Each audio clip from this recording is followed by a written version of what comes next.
Au fond des carrières, Darek découvre le corps d'Hector. Bon, il a l'air d'avoir des traces de torture ou pas? Genre, lacération. Non. Il est mort. Oui.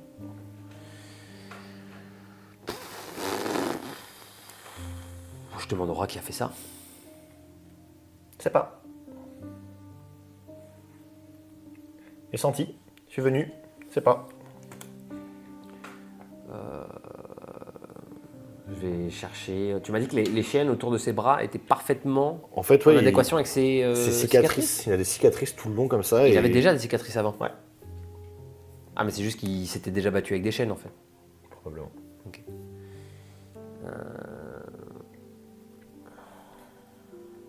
Je vais chercher dans ma salle s'il n'y a pas un livre, des indices. Ça a l'air d'être un hôtel quoi. Un hôtel sacrificiel. Non. En t'approchant, tu vois, en fait, c'est un espèce de petit bureau avec une bougie en train de finir de se consumer et il y a des lettres posées, signées par un. Il n'y a pas de signature à proprement parler, mais il y a une espèce de croissant de lune qui formerait un sourire. Et dans la dernière lettre, il est fait mention de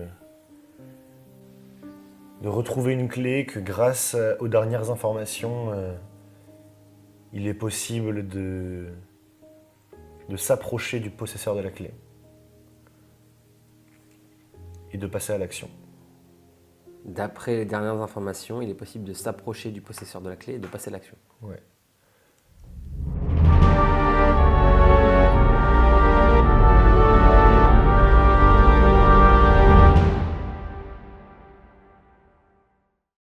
Il est fait mention également de Ithili, une cité dans les îles. Et il y a comme ça une sorte d'échange, enfin une dizaine de lettres posées là. Que fais-tu? Ok.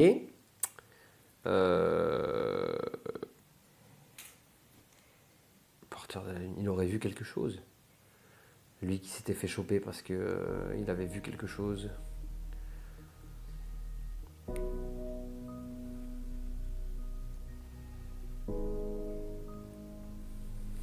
Je vais prendre les lettres. Ok. Je vais fermer les yeux d'Hector si jamais il est pas en paix. Et je vais dire au rat de m'amener vers la sortie. Partir, oui, partir, vite. T'entends du bruit? Non, mais partir. Partons alors. Il repart. Fais-moi un jet de discrétion, s'il te plaît, quand même, pour toute cette petite épopée. Pas fameux. 2 plus 6, 8. Tu réussis, en fait, guidé par le rat, à serpenter au fond du canyon, à trouver une espèce de chemin secondaire. Il était paumé l'endroit où il était Hector. Ouais, complètement. Personne ne pouvait le trouver Non. au hasard. quoi. Non. D'accord. Et en sinuant comme ça dans les canyons, tu finis par arriver sur un chemin qui semble mener jusqu'à une espèce de petit port désaffecté. Et tu entends une voix au-dessus de toi qui résonne un petit peu dans la carrière. Qu'est-ce que tu fais, l'ami? Tu t'es perdu? Tu as pissé ou quoi? Je lève les yeux. Tu vois un garde qui te voit, enfin tu le discernes, un garde qui est un petit peu en surplomb de toi, qui hyper décontracté pour l'instant, t'es habillé comme eux, hein, de loin dans l'obscurité, qui te regarde. Il y a l'autre poireau là, qui se fait fouetter. Eh ben je peux te dire que là-bas on s'emmerde grave. Donc je suis venu voir si on pouvait pas trouver, bon, un petit truc à se boire. Ouh. Chasser la solitude ce soir, hein. Oh, moi je me prêterai pas à ça, tu sais comment c'est. La dernière fois qu'on a fait une petite sauterie, un petit peu. Non, il faudra pas se faire choper, moi je touche pas à ça.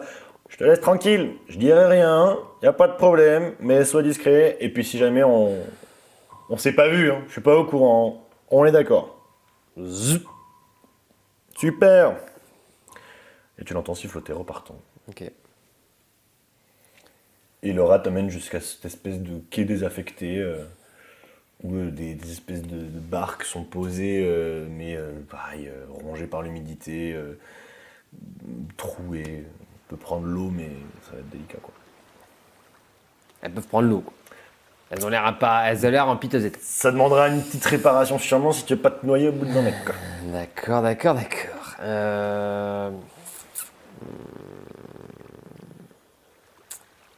Je vais réparer la barque. Ok. J'en ai pour combien de temps? Ouais, c'est surtout ça, parce que si je vois que je répare 30 minutes, quoi. Si je vois que j'en ai pour plus... Tu vas me faire... Ils sont assommés les cocos. Non mais attends, ils sont assommés les cocos, ils sont pas non plus... morts, quoi. Ah non. Donc à tout moment, ça se réveille, ça prévient tout le monde, je suis dans la merde. Oui, dans tous les cas, c'est ma priorité, il faut que je répare la barque, parce que si je répare pas la barque... Ok, bon, je répare la barque. Ok. En tant que marin, tu maîtrises les outils de navigation, etc. Donc, je vais te demander un jet, tu pourras ajouter ta maîtrise. Et on va prendre en compte, du coup, on va faire un truc, on va prendre en compte ton intelligence et ta force. Donc, on prend la moyenne des deux. Ok, donc 2 lancers. Non, on prend la... 13 alors. Ça fait 13, donc j'ai plus 1. Ouais, tu auras plus 1, plus la maîtrise, donc plus 4. Ok. C'est Cassé, ça. c'est Oui. cassé ça. C'est un critique. La petite barque est réparée en moins de 2 minutes. Et en fait, il va pas tout cacher. Le mec a un cheat code sur Warcraft 3. Travail terminé. Tu vas trouver largement de quoi en fait. Il y a plusieurs planches de bois. Et comme tu as vraiment cet œil marin, tu vas récupérer la barque en meilleur état, le bois en meilleur état. Et tu vas quand même passer une bonne vingtaine de minutes à rafistoler le mieux possible une petite embarcation avec des rames très simples, mais qui, selon toi, ne prendra pas l'eau en tout cas. Ok, je répare. Ok. Et quand j'ai fini de réparer, je vais pas partir sur les barques. Je vais faire un crochet par la cahute. Ok. De leur côté, Viac et Evna arrivent à destination. Vous allez voyager pendant plusieurs heures sur votre embarcation de fortune récupérée non loin des carrières et arriver jusqu'à Italy, un petit matin. Vous allez rapidement trouver de quoi vous loger et commencer en fait à chercher des indications sur cette personne, l'endroit où vous rendre. Qu'est-ce que tu fais? Comment vous y prenez? Donc là, on est au port. Ouais, vous arrivez au petit matin. On arrive au petit matin, au port. Il y a des gens, du coup. Ouais. Pareil, je me camoufle. Ok. Ouais, oui, pareil, je me camoufle, je mets une épaule un peu devant, comme ça, je change ma posture, je change ma démarche, je mets ma capuche, je vais voir la première personne que je croise sur le quai.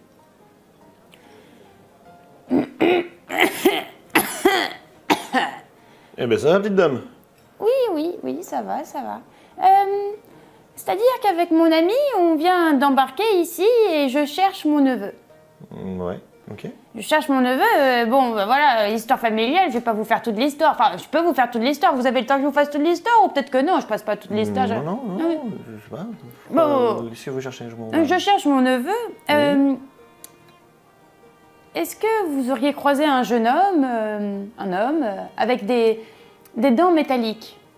Quand il était petit, je l'appelais jolies dents métal, clair de lune, la lune se projetait sur cette... Non. Pas du tout. Non. Enfin, si, des dents métalliques, oui, il y en a des fois, mais enfin, c'est pas très joli, quoi. Enfin, oui, vous savez, les marins... Je vous permets pas de parler comme ça de mon neveu, mais oui, c'est... Non, mais ce que je veux dire, c'est pas ça. Ce que je veux dire, c'est que oui, des fois, il y a des gens qui passent, il y a une ou deux dents métalliques, mais enfin, vous savez ce qu'on fait, hein, nous, dans notre milieu, les marins, les marchands, enfin, les marins, on s'entend, hein, les marins, pirates. les marins, on a parfois pas grand-chose, donc oui, si on a un petit trou à combler, des fois on met une petite dent en or ou quelque chose, mais c'est juste pour qu'on puisse se repérer, avoir une petite richesse au cas où on n'est plus rien, mais non, mais rien de... Enfin, il en aurait combien votre type, là? Non, mais bon, d'accord. Si vous n'avez pas vu, vous n'avez pas vu, écoutez. Rien de spécial, j'en ai vu avec des... Oui, non, mais j'en ai vu en fait avec des dents, mais pas rien de notable, quoi. Enfin, il y en a plusieurs, mais bon... Pour ça, je vous demande combien il en aurait, parce que, bah, oui, une, ça fréquent, deux, certains, plus, je crois pas. Et vous auriez pas vu quelqu'un avec plus, du coup? Non, justement, je vous dis, je ne crois pas. Vous n'avez pas vu, d'accord. Non. Très bien. Et je pars, je verrai de là. Bizarre cette dame. Bon, je sais pas, j'ai pas trouvé d'informations. Je sais que le dernier avait des dents en métal. Des dents métalliques. J'arrivais à voir le reflet de la lune sur ses dents. Alors peut-être qu'on peut faire le tour du village et demander s'ils auraient pas croisé quelqu'un avec des dents métalliques. Bien, faisons ça, oui. Darek s'approche de la cabane de Dame Uvitende. Tu arrives de l'ombre. Tu vois que les gardes, il y a 8 ou 9 gardes en train de patrouiller. Il y en a qui vont en fait de la cahute jusqu'à l'entrée du chemin souterrain et qui reviennent. Comme ça, qui font des patrouilles autour. Et à l'intérieur de la cahute, tu vois aucune lumière. Complètement éteinte. Je pénètre dans la cahute une fois que les gardes sont un peu sortis du champ de vision. Fais-moi un jeu de discrétion, s'il te plaît. Oh là là. 17 plus 6. 23. T'étudies à distance le chemin de patrouille des gardes, tu réussis à te rendre jusqu'à la cahute. Et entrouvrir une espèce d'ouverture, une fenêtre pour pénétrer à l'intérieur. Tu sais que ton temps est compté. Que fais-tu? Il n'y a personne, c'est complètement noir. Je discerne rien. Bah, si, tu discernes, mais je veux dire, il n'y a personne. Après, oui, c'est des bibliothèques.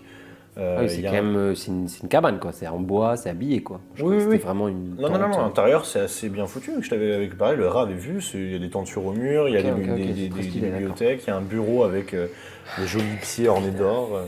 C'est tout vide. Il n'y a personne.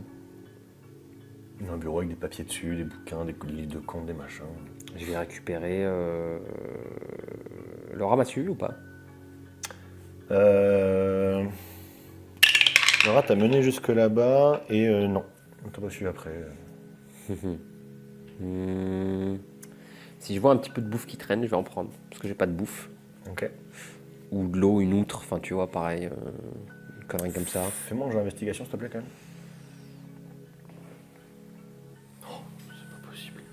C'est un critique à nouveau.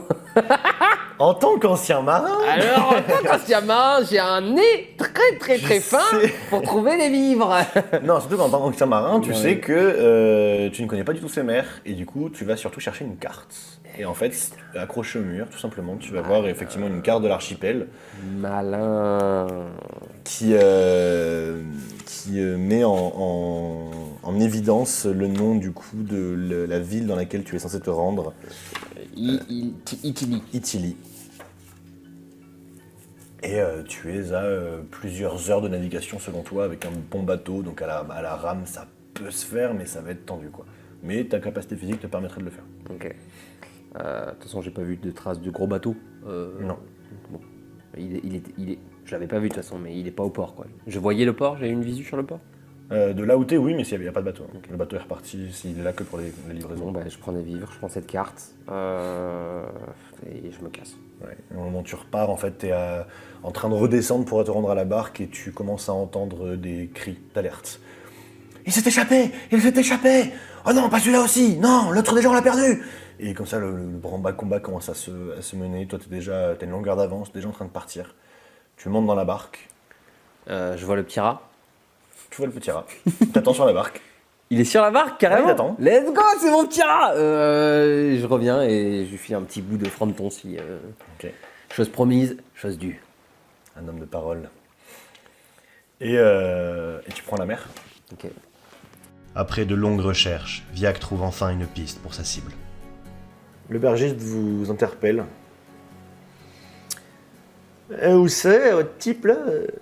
Les dents métalliques, j'ai pas vu, mais l'autre jour, Maître Fandelieu est passé par là. Il a recruté un petit mercenaire apparemment qui s'occupe de sa sécurité. Il manquerait 3 chicots, quoi. Après, bon, moi je dis ça, je veux causer de tort à personne. Hein, mais... Ce petit-là, pas longtemps qu'on l'a vu, et puis il manquait des chicots, donc après... Et où est-ce qu'on peut le trouver, votre gars qui manque des chicots, là? Dans un entrepôt, là, un petit peu en périphérie de la ville. Ok. Je me retourne vers Edna. Bon, bah on est parti en périphérique de la ville ou quoi? Eh bien oui, je crois qu'il faudra trouver cet homme, oui, bien sûr. Vous partez, essayez de le chercher, retrouver sa trace. Vous allez... Vous n'allez pas le voir. Vous allez le chercher toute la journée. Tu vas le chercher toute la journée de ton côté. Sans rien trouver. Et le soir, en rentrant à l'auberge, tu retrouves Evna. Bon. Je ne sais pas si tu as trouvé quelque chose. En tout cas, j'ai aperçu un homme louche qui manquait certaines dents. De mon côté.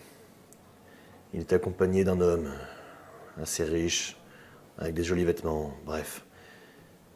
Il faisait le guet à l'extérieur de cette espèce d'habitation. Une espèce d'entrepôt réhabilité, bref. Dis donc, ils aiment bien les entrepôts, les mecs de ta guilde. Ouais, disons que traîner dans les marchandises illicites facilite notre tâche parfois. Il semblait errer, faire le guet à l'extérieur, comme si c'était effectivement une espèce de garde du corps ou un mercenaire. Je ne sais pas, mais... Il est rentré dans la maison le soir venu. Nous pouvons peut-être aussi nous infiltrer et le surprendre en pleine nuit. Ce sera peut-être plus simple. Il est quelle heure, là? Fin de journée. Bon, bah qu'est-ce qu'on fait? On attend 1 heure et après on y va, ou est-ce qu'on y va directement? Peut-être qu'on peut commencer déjà par s'approcher, on attendra dans les environs. Aller vérifier qu'il ne quitte pas la maison, oui. Nous allons vérifier, mais attendons que le calme soit omniprésent avant de s'infiltrer. D'accord. Bien. Darek a réussi à rejoindre Ithili après une nuit éprouvante. Tu te rends à l'auberge pour te reposer. Tu vas dormir toute la journée, éreinté par ce voyage. Et en te réveillant, tu vas voir ton rat posé à côté de toi, te fixant.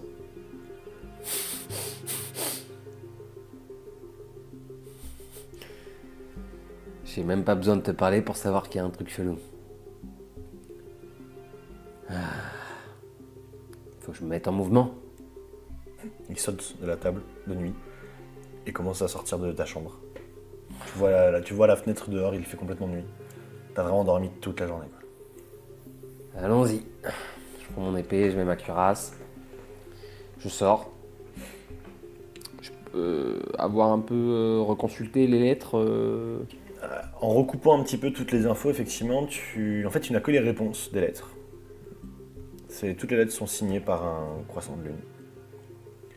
Ok, donc c'est une correspondance et... Tu n'as qu'un seul côté de la correspondance, tout à fait. Qu'un seul côté. Qui fait mention de, à chaque fois, ça parle de persévérance, les informations finiront par arriver, nous n'avons pas d'autre choix que de trouver sa trace, continue de le travailler, continue de le cuisiner, il finira par vendre la mèche, nous réussirons à identifier où est caché ce malfrat. Une fois qu'il sera retrouvé, nous pourrons enfin accomplir notre projet. Et Hector, il m'a parlé d'Italie ou pas du tout? Parce que j'ai peut-être demandé d'où il venait. Pas du tout. Où est-ce qu'il était quand il s'est fait prendre Non, il t'avait dit au niveau du royaume, du continent. Bon, d'accord. Et il disait quoi sur Italie? Parce que... Alors la dernière fois où il était fait mention de Chili, effectivement, c'était dans la dernière lettre reçue. Et du coup, la réponse à la lettre était j'ai retrouvé la trace grâce aux informations. Je pourrais bientôt mettre la main sur la clé. Je me rends à Ithili. Le possesseur de la clé se trouve là-bas. Ok. Eh ben, je vais essayer de me rendre... d'aller un peu à la pêche aux infos. Pareil.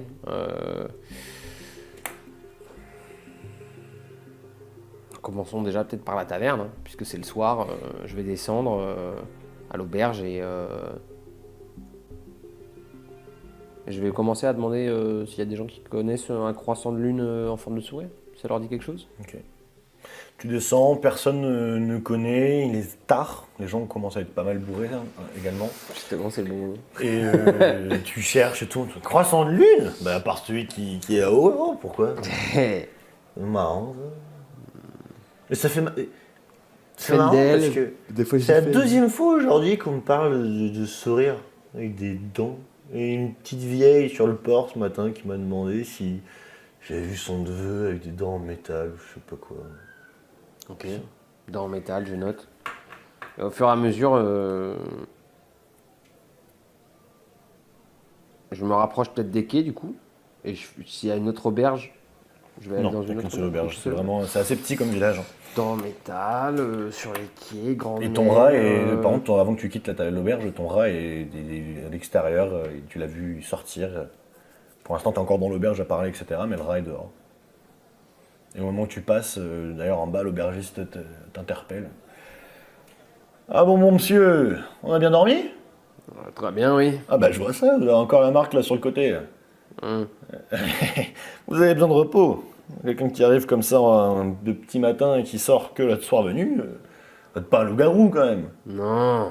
On sait jamais, vous savez, ici il y a des loustiques qui traînent, c'est pas très net. Hein. Bah, disons que quand on passe la nuit à faire autre chose, si vous voyez ce que je veux dire. Oh, vous savez, vous êtes à Italie ici, on pose pas de questions. Hum. Ah, faites votre nuit, faites ce que vous voulez. Hein. Pas de questions, pas de questions. Marrant votre petit animal là. Vous l'attend dehors, il est dressé, c'est rigolo ça. On a créé une sorte de relation Puissant. de confiance. Et il mord aussi. Que si on le pousse. C'est rigolo. Non, mais c'est rigolo, c'est rigolo. On en a vu des loustiques, hein, des perroquets, des machins, mais un rat comme ça, un compagnon. Plutôt de la vermine par ici, vous savez. C'est pas faux. Ouais, c'est pas faux, bah, c'est pas Peut-être faux. que je regarde le rat. Peut-être qu'il est plus spécial que ce que je pense. Bah, en tout cas, c'est la première fois que je vois un rat faire ça. Hein. Pas faux. Vous cherchez quoi avec vos histoires de sourire et de lune? Parce que vous savez, moi j'en ai vu hein, passer du monde. Hein. Et en ce moment, il se passe des choses. Déjà, il y a l'autre machin qui arrivait l'autre jour qui voulait mettre des sous un peu partout. Après, il y a l'autre truc bizarre qui est arrivé et qui voulait chercher des dents en or. Enfin, Les dents en or ou les dents en argent? En je sais métal? pas, métallique, En en or. or, en argent. Moi je parle d'or parce qu'en général, les loutiques qu'on va passer par ici, ils ont plutôt des dents en or, Ouais, vous c'est savez. pas Mais faux. bon, peut-être n'importe quoi. Hein. Et celui qui rachetait un petit peu tout, c'était pas un musicien par hasard, si? Oh, musicien, oui. Le soir, à la fête de l'Iriou, il a fait une petit solo de corps là. Hum. C'est assez impressionnant, c'est assez impressionnant. Ouais. Mm. Il a charmé un petit peu les nobles, vous savez. Alors moi, bon, j'ai pas forcément l'oreille pour ce genre de choses, mais oui, apparemment il jouait bien, ouais. Et il a racheté quoi à tout hasard? Un peu ça et là, il a traîné un petit peu dans les magouilles au niveau des ports, enfin les magouilles, pardon, les affaires, pardon, hop, où est-ce que je vais moi? Non, les affaires au niveau du port, hein. Et il a aidé un petit peu au commerce. Certains entrepôts en particulier? Oui, bon, disons qu'il a réussi à récupérer un petit entrepôt qui est là-bas, là, qui est un petit peu délabré, mais bon, il en a fait un petit truc sympa, je crois. Ok. Vous pouvez m'indiquer bah, où c'est? Je vais aller voir. Oui, bah, il sort un petit peu, il se met le truc. Juste là-bas, vous prenez un deuxième à gauche, vous allez tout droit, et puis c'est le dernier entrepôt sur le long du quai, là-bas, quai numéro 8, vous allez voir, c'est sympa. Très bien. C'est bon à savoir. Merci. Mais pas de soucis. Vous dormez là encore ce soir? Enfin, demain matin plutôt, parce que bon, ou alors vous avez un gros sommeil à rattraper, quoi. Ça reste à voir. D'accord. Bon, je vous garde la chambre pour l'instant. Et pas trop longtemps non plus. Hein. Ah non. Si vous me voyez pas avant les premières lueurs, vous pourrez être sûr que. Et puis si je vois le rat revenir, qu'est-ce que je fais? Je donne la bouffer? Ah, bien sûr. Ok. C'est rigolo. Très bien, ouais, bonne journée, je sais pas. À plus Soirée. tard. Soirée. soirée. Allez, bonne soirée.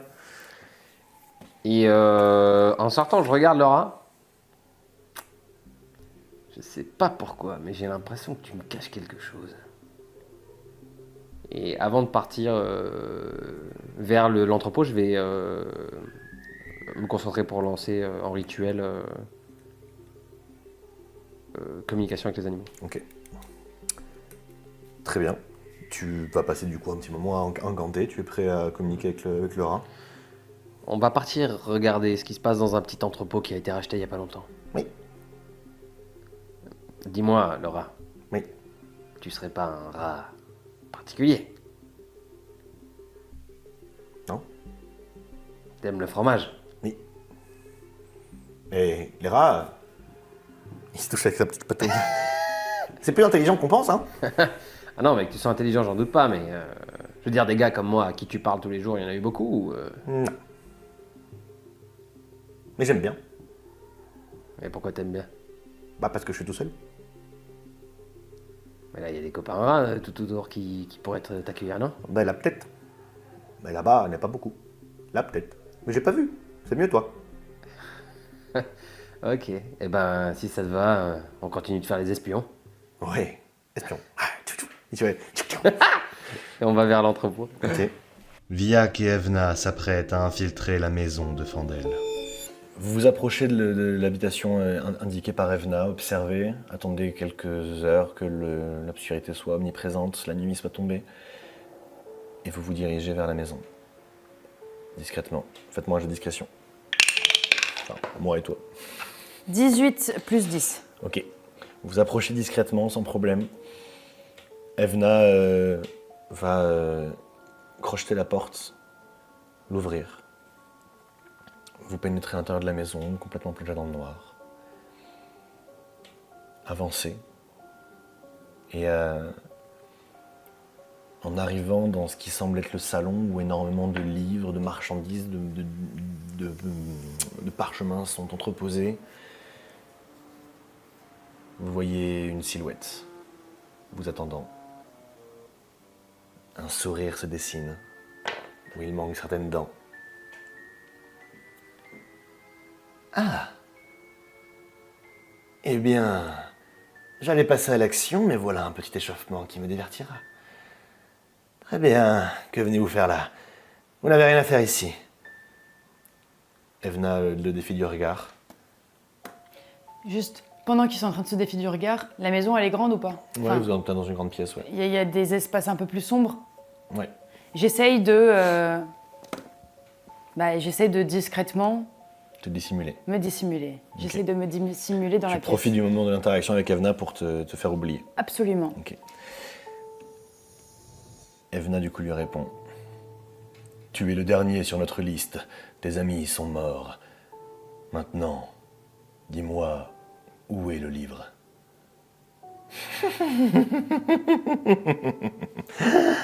Tu penses vraiment à nous empêcher de mettre la main sur ce bouquin et d'arriver à nos fins.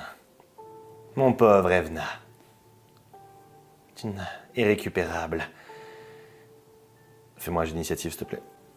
J'allais dire, est-ce que pendant qu'il parle, non, j'étais déjà en train de dissimuler. 17 plus 4. Ok. 17 plus 4, toi tu fais des sacrés jets quand même. Ouais, j'avoue. Sur les initiatives seulement, voilà. Il y a quelque chose avec lequel je pourrais l'assommer. Tu peux trouver, oui, un espèce d'outil en métal servant peut-être à bouger des bûches dans le feu, quelque chose comme Ouais, bah je prends cet outil-là ça. Ok. et genre je sprint et je lui donne un gros coup derrière le crâne. Le but étant l'assommer net. Ok. Pas le tuer, l'assommer. Ok. Fais-moi un jeu d'attaque avec avantage, s'il te plaît. Allez les gars, là c'est le moment. Hein. 19. Oh, j'ai fait 2-19. Voilà, Solide. c'était stylé. Solide, fais-moi tes dégâts, du coup. C'est 2 fois 3d6 plus 1d8 fois 2. Ouais, c'est ça. Donc 4 plus 4, 8 plus 1, Donc, 10. 13, 14, 19, 22. Ok. T'arrives, t'essaies de le frapper au niveau de la tempe. Tu réussis à le toucher, mais pas suffisamment puissamment. T'as pas assez de force pour réussir à l'assommer à proprement parler, tu vois, directement. Mais tu réussis à faire des dégâts en fait, et tu vas lui écorcher le visage, lui aussi. Et j'utilise mon action bonus pour me désengager et essayer de me redissimuler. Ok. Il va dégainer ses 2 épées et foncer sur Evna, ne faisant absolument pas attention à toi. Ah ouais. Et commence à être prise avec Evna. Tu les vois tous les deux s'échanger des coups. Ok. Tu les vois tous les deux s'échanger des coups. Ah, c'est rigolo ça. Ouais, c'est rigolo. Tu me dis ça comme si, ok. Je regarde autour de moi. Est-ce qu'il y a des choses spécifiques dans la salle qui sont bizarres? Est-ce qu'il y a des choses qui m'attirent l'œil particulièrement? Non, absolument pas. T'es dans le noir et des bouquins, des machins. Non, il n'y a rien? Rien de spécial. Ok, bah genre je fonce dessus pour l'attaquer. Ok. Toujours avec ton truc là? Non, non, avec ma rapière, de toute façon j'ai pas réussi à l'assommer une fois. Ok. Donc t'as un avantage, t'attaques dans son dos sans problème. Tu me fais peur, hein? Ok. Waouh, 7. J'ai fait 2,19 avant, il pouvait pas se répartir un petit peu. Donc là j'ai fait 7 plus 7. Ok. 14. 14, ça va toucher. T'arrives dans son dos, fais-moi tes dégâts. Donc Sournoise, pas critique, mais sournoise. pourquoi pas critique? Parce qu'il est plus surpris. Bon, il est un peu surpris, il me voit pas arriver. T'as un avantage, c'est juste ça. Ok, d'accord. Donc 3d6 plus le 8. 2 plus 2, 4 plus 6, 10 plus 1, 11. Ok. J'ai pas grave de dégâts. Tu arrives, tu lui plantes ta rapière dans le dos. Il est surpris de prendre cette attaque. Et Evna en profite pour lui mettre un violent coup d'épée dans le torse. Il hurle, tombe au sol. Et alors que tu sors ta rapière au moment où il s'effondre, tu croises le regard d'Evna, complètement blanc. Les yeux sont comme voilés par une espèce de brouillard. Il plonge son regard dans le tien. Et tu entends une voix qui sort de sa bouche, mais une voix inhumaine qui résonne dans ta tête. Tu nous as bien servi. Merci. Et du revers de la main, il te met un coup de pommeau sur la tempe. T'effondres. Darek s'approche à son tour de la maison. Vous arrivez sur les quais, déserts, en vue de l'entrepôt. Ok. Une espèce d'entrepôt effectivement un petit peu délabré, mais sûrement réhabilité à l'intérieur. Il y a une petite odeur assez douce qui en émane. Et en t'approchant, tu vois que la porte est entrouverte. On va faire un tour dedans. Mais attends. D'abord, il faut que je vois à travers tes yeux. Oui. Donc pareil, rituel. Je me mets dans ses sens et Tu entres en communication en communion avec le rat. Et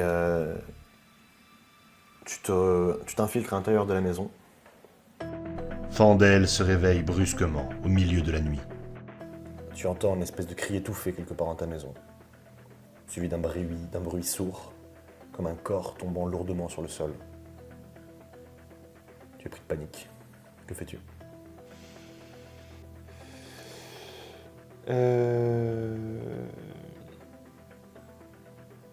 Eh ben, je vais tout de suite si je suis pris de panique, je vais tout de suite me mettre en invisibilité. Ok. Et évidemment, approcher discrètement pour voir ce qui se passe. Ok. Tu sors de ta chambre. Ouais. Tu arrives dans ton salon. Tu vois un corps allongé au sol. Tu reconnais le corps de Viac, la roublarde de ton groupe, que tu pensais mort depuis l'incident de la maison, du dernier cambriolage que tu as perpétré. À côté d'elle se tient un homme tenant ton garde du corps, le soulevant du sol. Les yeux de l'homme sont complètement blancs, comme si son esprit n'était pas dans son corps. Et quand il parle, sa voix semble être mélangée de plusieurs voix. Il soulève l'homme, ton garde du corps. Où est-il? Nous savons que vous êtes venu pour le trouver. Où est-il? Et l'homme suffoque, s'étouffe. Tu restes invisible.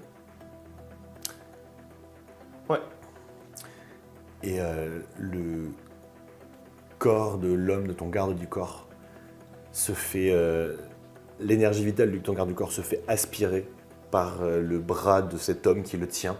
Tu vois son corps se rétracter, se dessécher. Je peux pas m'empêcher de penser à ce moment-là qu'il me coûtait beaucoup trop cher de toute façon.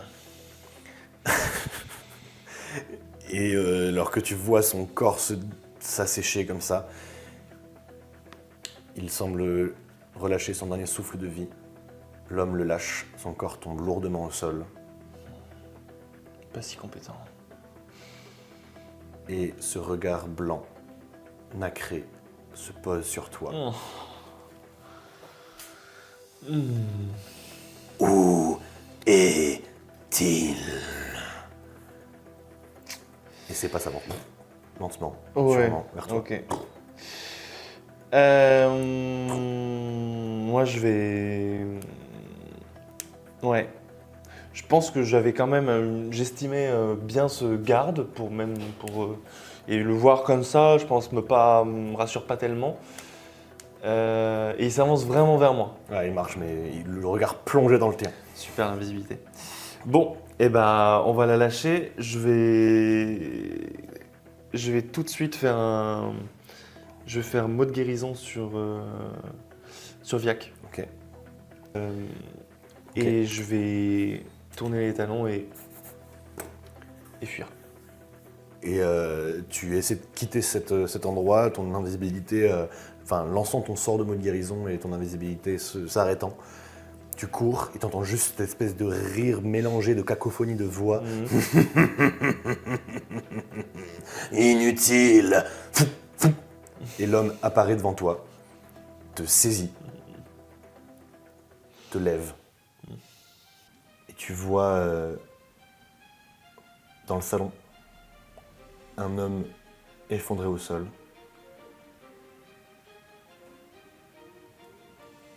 Un deuxième homme au regard complètement blanc, avec une espèce de voix qui résonne dans la pièce, qui semble être émanée de plusieurs bouches en même temps. Et cet homme tient un homme par le col qu'il soulève à 30-40 cm du sol.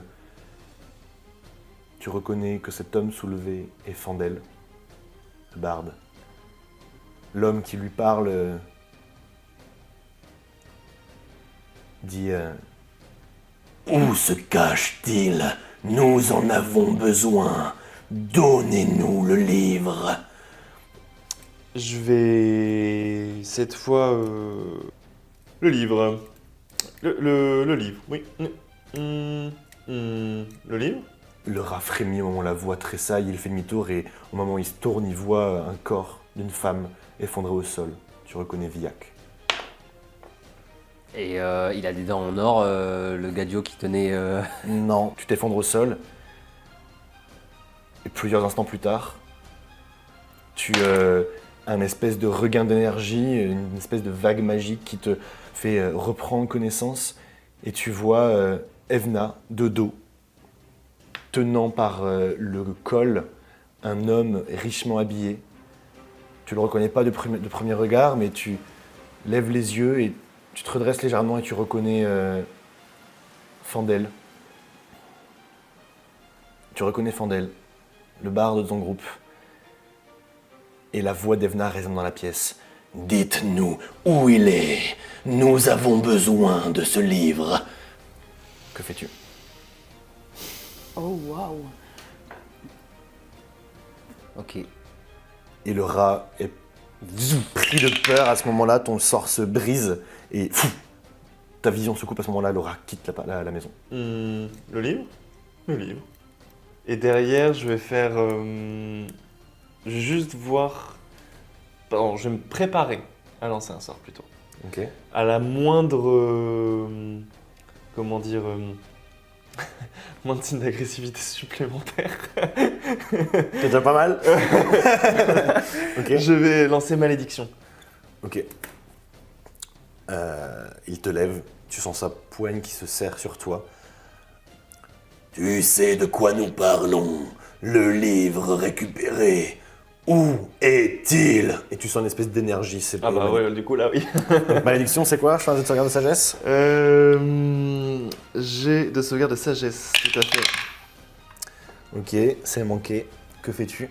Elle doit effectuer un jet de sauvegarde de sagesse au début de chacun de ses tours. En cas d'échec, elle gaspille l'action de son tour à ne rien faire. Et elle te tient comme Je ça. savais que c'était Tu vois cette espèce d'énergie qui semble s'agglutiner dans sa main, mais pour l'instant son regard se fait de plus en plus pressant sur toi. Ok. Sa voix résonne dans ta tête, elle ne parle plus, sa bouche ne bouge plus, et ses voix commencent à prendre ton esprit Et tu entends « Où est-il ?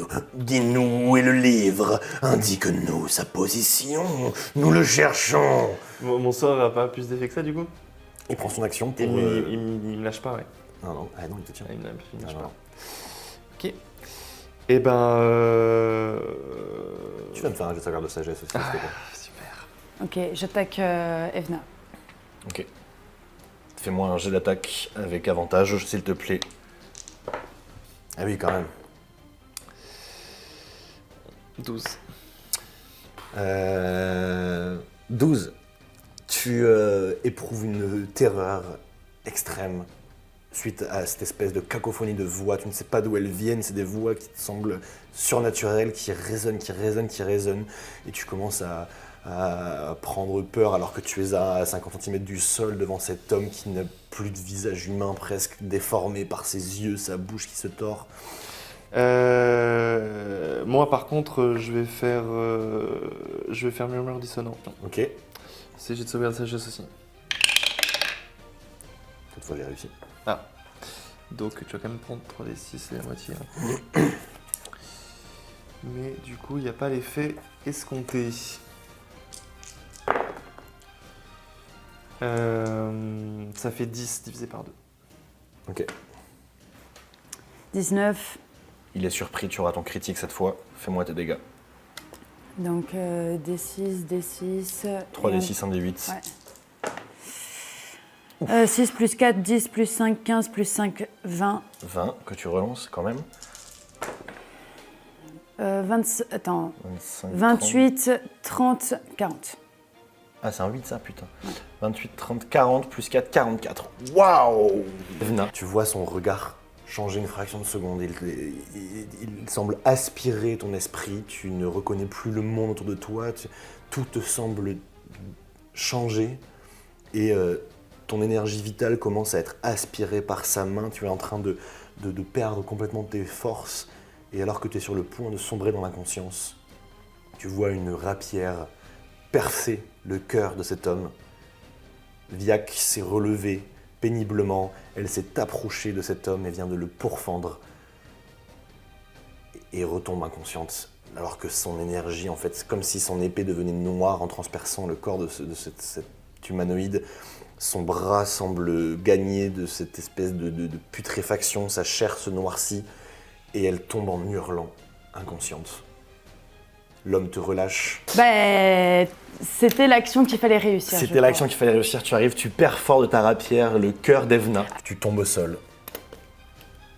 L'homme semble L'homme, en fait, son enveloppe charnelle semble se refermer sur elle-même, comme s'il était en train de se ratatiner sur son propre corps et disparaît sous cette espèce d'énorme manteau qu'il avait. Tu te retrouves chez toi, dans le calme.